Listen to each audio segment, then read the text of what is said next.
PlayStation State of Play just dropped, and it was weird. I think it's the way that they presented the things that was kind of odd to me. Like, normally what we see in these sorts of presentations is like a big game. You start like with a hook, and then you end on a big note, and they absolutely ended on a big note with Marvel Tokon Fighting Souls, but they started kind of weird with a game called Lumines Arise. Nothing against the game, right? I do think that this game kind of threw off a lot of people in the beginning of this State of Play. But Marvel Tokon was a goddamn banger, bro. Like, this comes from the same guys that made Dragon Ball FighterZ, and I mean, this art style looks fucking amazing. And the fact that these characters are actually speaking in Japanese, it's awesome. It's like, it's Marvel Japan, quite literally. And then we also had this little surprise, which wasn't really a surprise because this has been talked about for like years now, which is like a remaster of Final Fantasy Tactics. I've never actually played this game. I'm a massive Final Fantasy fan. I've played practically most of the Final Fantasy mainline entry games, but when it comes to like the games that are outside of the sphere of the mainline entry games, I've never really played many of them. This could be a good chance to play this game, but unfortunately, I think this is a PlayStation 5 exclusive. This is a very missed opportunity if that's the case, because like this game feels like it's one of those games that would be perfect for like a Steam Deck or a Nintendo Switch, right? It's just like a perfect handheld gaming experience. It's kind of weird if it's a PlayStation 5 exclusive, I'm not gonna lie. Oh my god, Sword of the Sea, dude. I'm so pumped for this game. This game is coming out on the same day as my birthday, August 19th, which is cool. I love the art style of this game. I love the sort of story beats that these guys go for. Journey, Abzu, those games are really, really cool. And it comes from the same artists. Plus, like, this game reminds me a lot of Jak and Daxter 2 for some reason.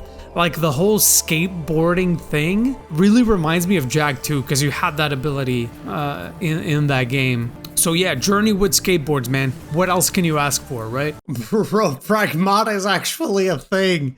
How many years have we waited for Pragmata at this point? Holy, it's been like 4 or 5 years now. It's insane. I mean, to be fair, they haven't really even showed much here. I mean, they showed some of the cinematics. Sure, the game looks okay. But I feel like this game might suffer now from just so much delay that now people are just not going to play it. Like, it's been so goddamn long, it kind of became a meme in the community.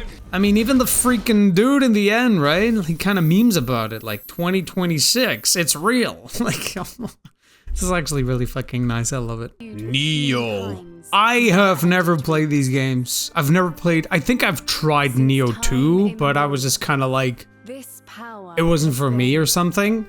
But looking at this goddamn trailer, this looks really good. Like, the gameplay looks fucking solid, dude. It kind of reminds me of those like classic PlayStation 2 games. I don't know, it gives me that vibe of like Onimusha or something.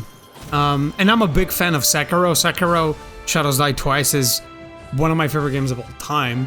And it also kind of gives me that vibe.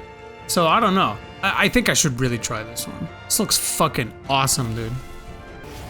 Boom! Nioh 3, baby. That looks sick. Dude, this game also, Sea of Remnants, like, it is a bit confusing how they present this trailer. The art style is pretty cool. It's like a mix of League of Legends with, like, the sort of puppetry sort of style. But, like, if you check here, you see a little bit of the gameplay and it's kind of like an open, probably like linear open world or something. But then you see like this dude, the main character, going into this guy, doing like a combo attack. And then it opens up this little dude or whatever. And then it cuts, right? But I think this is like a turn-based combat game, right? Because later on we see this little shot here. Where is it? With Ariel from fucking Disney or some shit. Here, look. So we're fighting against her. And she's dealing damage kind of like a turn-based combat game, right? Like, we even have the characters just standing there, right?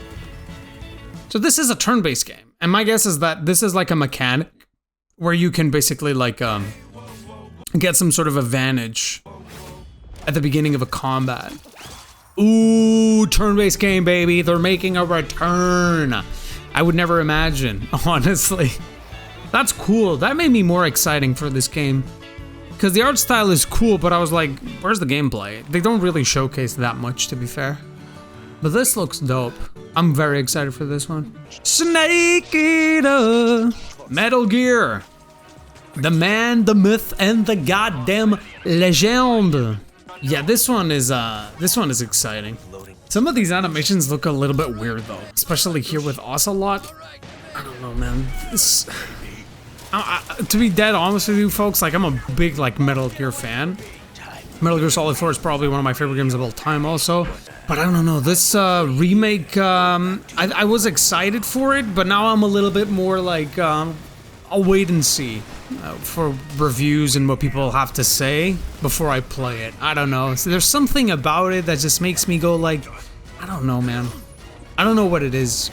This remake is cool, but I'm hoping to see Konami actually like, you know, trying to do something with Metal Gear. It's going to be bold. It's going to have a lot of backlash, especially because they released Metal Gear Survive, which was a complete mess. But I think it would be cool to see, even if it's like a smaller sort of game, telling like a side story or something. I think it would be cool instead of just doing a remake of every game, because that's what it seems like they're going for. If this one hits, they're probably going to do Metal Gear Solid 1.